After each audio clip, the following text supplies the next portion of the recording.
In terms of land, everyone finds their own connection with the environment around them.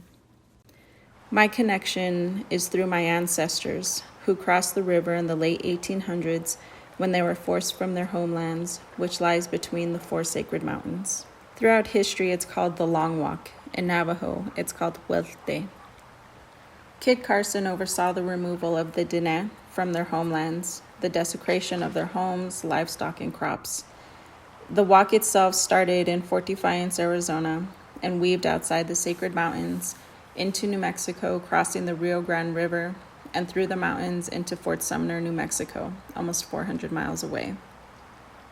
Despite many of these events like forced removal, relocation, genocide, and assimilation on all Native Americans over the past 150 years, the effects are still present.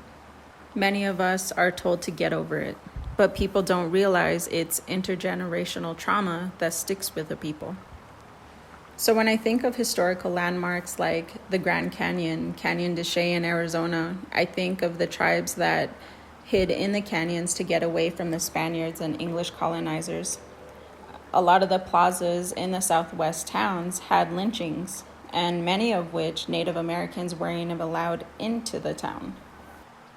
In terms of the Long Walk, I've made numerous attempts to speak with my family about late family members that were directly involved in the Long Walk, but it's such a sensitive subject and something that my family members don't want to revisit and choose not to. So I can only assume that there are hundreds or thousands of other families that feel the same way.